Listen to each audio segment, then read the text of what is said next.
nay VND, SHS và một loạt công ty chứng khoán hoàn tất tăng vốn, trần margin được nới thêm 27.000 tỷ đồng. Bộ Kế hoạch và Đầu tư dự báo tăng trưởng GDP đạt từ 3,5 đến 4% trong năm 2021. HSBC kỳ vọng kinh tế Việt Nam sẽ sớm bứt tốc và tăng trưởng trở lại ngay sau khi vượt qua dịch Covid-19. HSBC dự báo tăng trưởng GDP năm nay ở mức 3,5 đến 4% nếu giãn cách xã hội tiếp tục kéo dài và sẽ tăng lên 6,8% trong năm 2022. Do ảnh hưởng của đợt dịch tái bùng phát từ tháng 4, diễn biến thu nội địa giảm dần qua các tháng. Thu nội địa các tháng 4, 5, 6, 7, 8 lần lượt đạt 115.600 tỷ, 85.000 tỷ, 80.500 tỷ, 77.400 tỷ và 63.200 tỷ. Kính chào quý nhà đầu tư, quý vị đang theo dõi bản tin tuần được thực hiện bởi công ty chứng khoán NH Việt Nam. Vừa rồi là những thông tin nổi bật trong tuần vừa qua. Còn bây giờ chúng tôi muốn đề cập đến một thông tin rất đáng chú ý, đó là việc Bộ Kế hoạch và Đầu tư dự báo mức tăng trưởng GDP đạt từ 3,5 đến 4% trong năm 2021, thấp hơn so với kế hoạch ban đầu là 6,5%. Tuy nhiên, Bộ cũng cho biết để đạt được kế hoạch này thì Việt Nam phải kiểm soát tốt dịch bệnh trong tháng 9, cũng như chuyển sang trạng thái bình thường mới từ quý 4. Vậy thì anh Hoàng có nhận định gì về dự báo và điều kiện để đạt được mục tiêu này không ạ? Vâng, thì trước hết thì bản thân chúng tôi cũng đang không hiểu cái định nghĩa thế nào được gọi là kiểm soát tốt dịch bệnh của Bộ Kế hoạch và Đầu tư, nên cũng chưa thể đưa ra được nhận định là liệu là Việt Nam có thể kiểm soát tốt được dịch bệnh trong tháng 9 này hay không, và liệu là tăng trưởng 3,5 đến 4% trong năm 2021 là khả thi hay không. Trước đây thì chúng ta đều có thể hiểu là kiểm soát tốt dịch bệnh thì có nghĩa là không còn ca nhiễm mới trong cộng đồng. Tuy nhiên thì sau cái đợt bùng phát Covid lần thứ tư này thì định nghĩa về kiểm soát tốt dịch bệnh có lẽ nó đã thay đổi. Thay vào đó có lẽ chỉ cần là giảm tỷ lệ tử vong hay là giảm số ca nhiễm mới hoặc là tỷ lệ tiêm vaccine ở một mức độ cao nào đó thì đã được hiểu là kiểm soát tốt dịch bệnh rồi. Cũng cần phải nhớ lại là trong quý 2 năm 2020 chúng ta chỉ thực hiện giãn cách xã hội trong vòng 1 tháng thôi, đó là tháng 4 năm 2020, mà GDP đã giảm rất là mạnh xuống chỉ còn có 0,36% một năm thôi.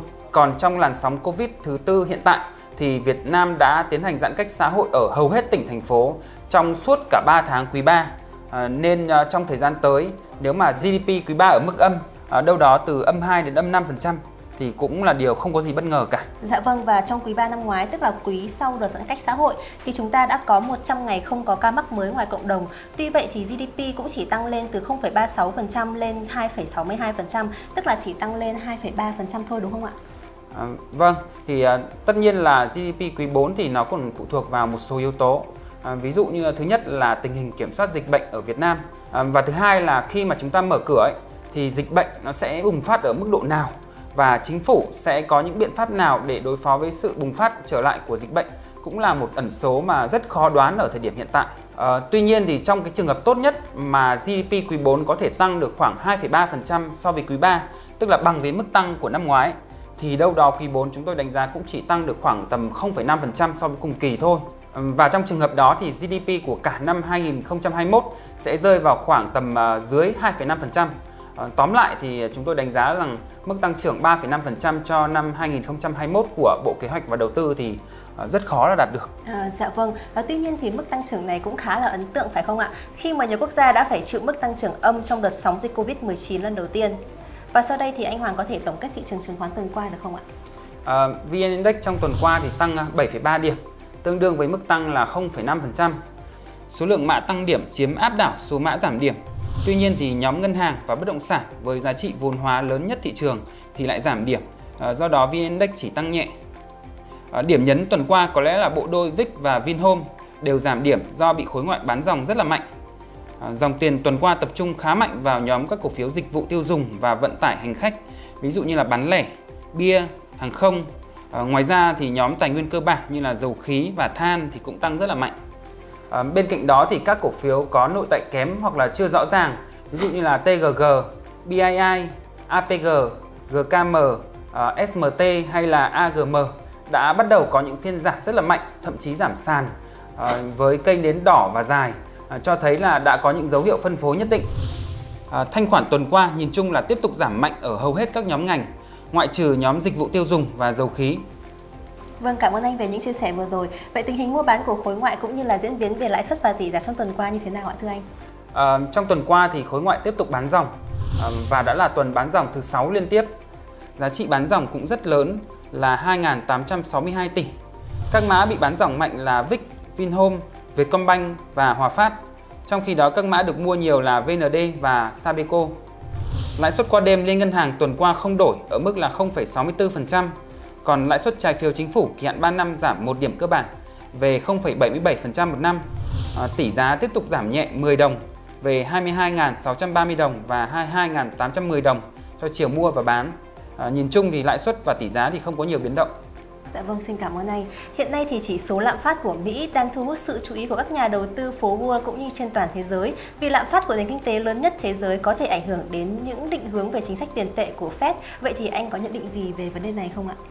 Vâng, thì đúng như Nga nói, vào ngày 22 tháng 9 tới thì Fed sẽ tiến hành họp chính sách và tiền tệ để quyết định chính sách của Fed trong thời gian tới. Lạm phát tại Mỹ trong tháng 7 thì đã tăng tới 5,4% so với cùng kỳ.